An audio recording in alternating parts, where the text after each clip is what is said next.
today we're talking about emotional health and well-being. And, what I want to start with is something that I think is really important. It's good to talk. How many of us know it's really good to talk? And today I want this to be really interactive. I'm not going to sit here and talk to you like I'm the expert. I'm not the expert. All the training I've done, the first thing that they tell you when you start training is you are not the expert, which is really reassuring. So first thing I'm going to say is that if at any point you want to ask a question, please feel free to ask a question.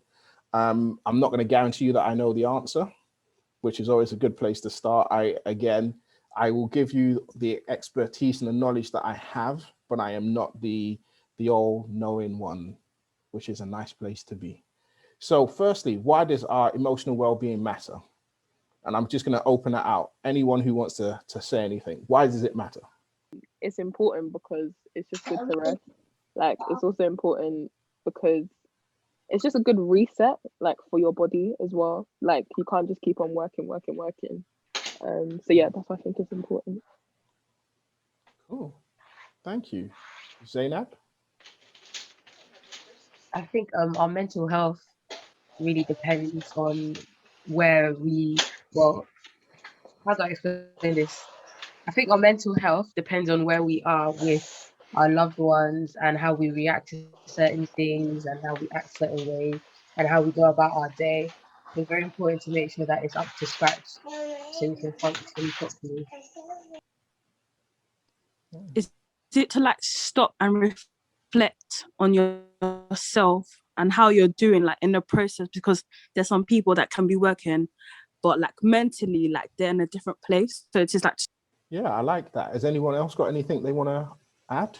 I think mental health is important. Before Victor comes in, is just because it's really it's really what speaks about us, about ourselves on the inside. Is the one thing that we always go back to. Is the one thing that no matter what's happening everywhere in the whole world, when we come home, it's us and our mental health. And so mental health it's important because it's the one thing that we always fall back to. It's one thing that's all about us. Victor, sorry. No, I was just going to say that I feel like your emotional and mental health is reflected in your actions. So when you're not in a good place mentally or emotionally, it can really impact how you interact with other people and how you do just different things in your day-to-day life. So that's why I think it's important to, keep it in check a bit. Yeah.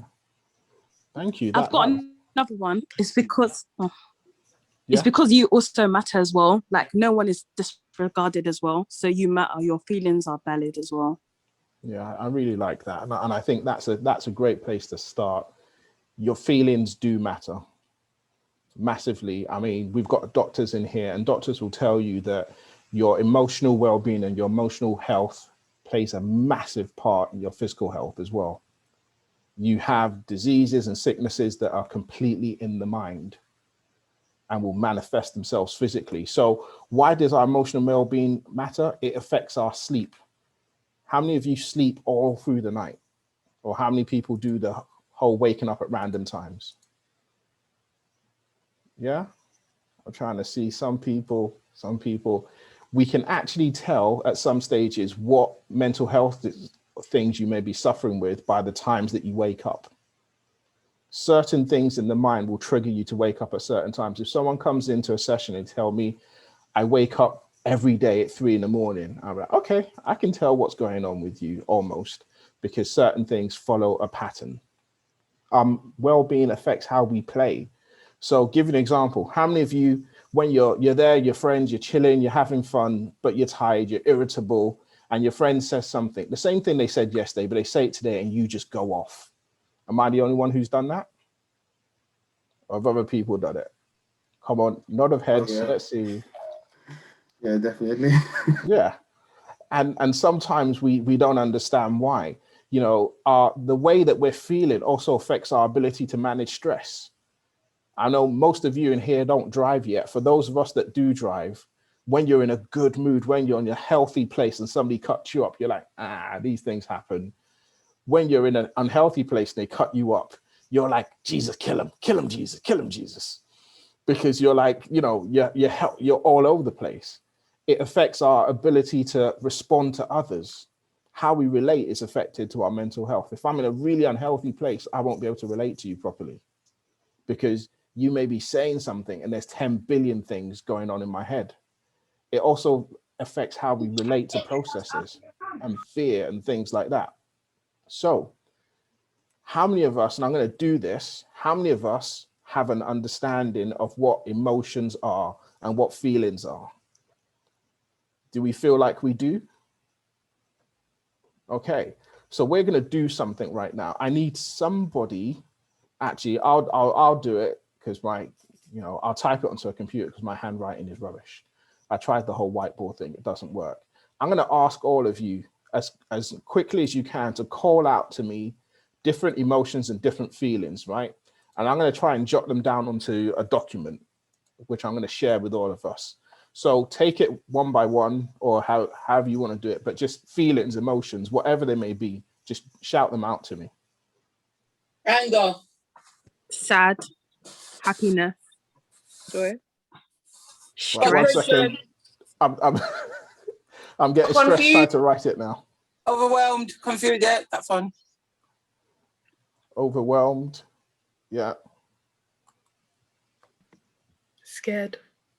Scared. Excited. Yep. Frustrated. Worry.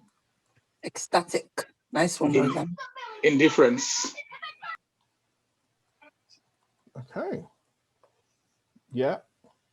Keep going, guys. Discombobulated. Yeah, I can't spell that. Anyone that's good at spelling, give us the spelling of discombobulated. Joy. Mm. You give me joy. Sorrow. Yeah. Keep going. Mentally exhausted. Yeah. Disgust. Yeah. Ashamed. Yeah. Insecure. Oh, that's a good one. That's a big one for a lot of people. Regret. I see somebody's put regret. Embarrassed. Ashamed. Confident. Yeah. I don't know if anyone said anger. Elated. Elated. Yeah. Anxious. Yeah, that's one that's a big thing at the moment. Isolated. Lonely. Fear. Does fear come into it? Fear does. Yeah. Yeah. Sadness. Yeah. Come on, guys. Hunger. Hunger does have an effect, actually, because people can feel hangry, and hangry is actually real. Because when I'm hungry, sorrow, yeah. Okay, do we feel that we've got a good list? Yeah. Cool. So we identified 55 different emotions and feelings. There's an official count that somebody's given, and they've identified 300 emotions and feelings. Yeah, that's a good one. Vulnerable as well. And so when we talk about emotions and we talk about our emotional well-being, there are 300 different emotions and feelings that could be bubbling at the same time. And emotions and feelings rarely bubble at once as an individual thought. So it's rare that you get a moment of, I'm really happy, and that's just it. Give an example.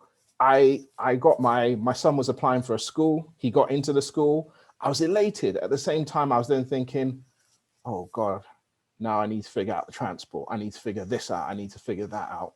And what happens with our emotions and our feelings is that they sit at the two sides and they all converge into us. Yeah. And I'm going to talk about something called emotional resilience. How many of us have heard of emotional resilience? You all heard of that? Yeah. What do you think emotional resilience means? Somebody just throw it out there. It's being able to handle your emotions. Yeah.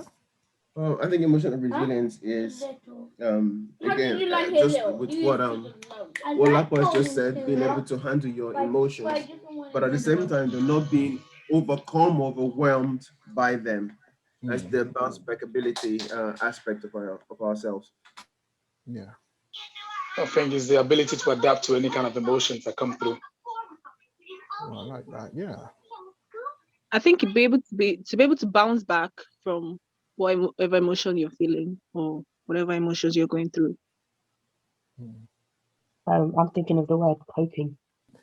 Emotional resilience. When I talk about emotional resilience, I'm talking about our ability to recover from situations and from feelings. Because what happens is feelings, emotions, things will always happen.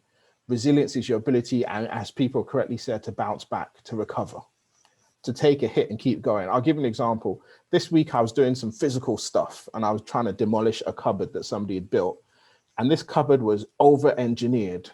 So it had been screwed together, it had been glued together, it had been nailed together. So I hit this cupboard with a sledgehammer, and guess what? Nothing happened. So I hit it again with a sledgehammer, and nothing happened. So I hit this wall, and all of you know sledgehammer's heavy. I hit this wall with a sledgehammer about 15 times in the end, and guess what? Nothing moved, because it was over-engineered, it was reinforced, and it was built to such a capacity that it could withstand whatever I was throwing at it. And the only way for me to demolish it was I had to weaken it structurally in different places. And just like that, a lot of us have learned to be resilient. But resilience isn't, and this is something I want us to get, resilience isn't not being affected. Resilience is bouncing back. Because so often, and I know some of you, that's a big, that may be a sea change. You should be affected by your emotions. Your emotions have a state of play and should play within you. You should respond to your emotions. You should feel what's going on. But what often happens is we learn not to embrace our feelings. We learn that feelings are unsafe. And one of the things we're going to talk about today, and we're going to put you into a breakout room in the next few minutes, is I want us to go into this breakout room and I want us to talk about the effects of culture on our feelings. And everyone needs to talk. And what I want us to really focus on is this. And by culture, I'm not just talking about, I grew up in a Nigerian home, I grew up in an African home, I grew up in a Caribbean home. Culture is not just that. Culture is, this is who I hang around with. You can grow up in an African home, but your culture is Japanese. I've got friends who are fluent in Korean. They can't speak a word of Yoruba, but they can speak Korean like it's going out of fashion. And their culture is more Korean than Yoruba. Your culture is what you grew up in, what you believe. Because every culture gives us rules. Whatever culture we subscribe to gives us rules. So if you subscribe to a culture of, a culture of hip hop, as a culture of hip hop, for instance, when your friend passes away, you pour some liquor out and you go up to my G or whatever you may say, and that's it. So whatever culture you're in has norms and has emotional expectations of you. So I want us to discuss this as a group. So give an example. Some cultures, it's men don't cry, boys don't cry. If your boy is crying, what's wrong with your boy? You're not allowed to express that emotion. In some cultures, the emotions that you're allowed to express are anger or fear or shouting. In other cultures, you're not allowed to. So I want us to have a conversation.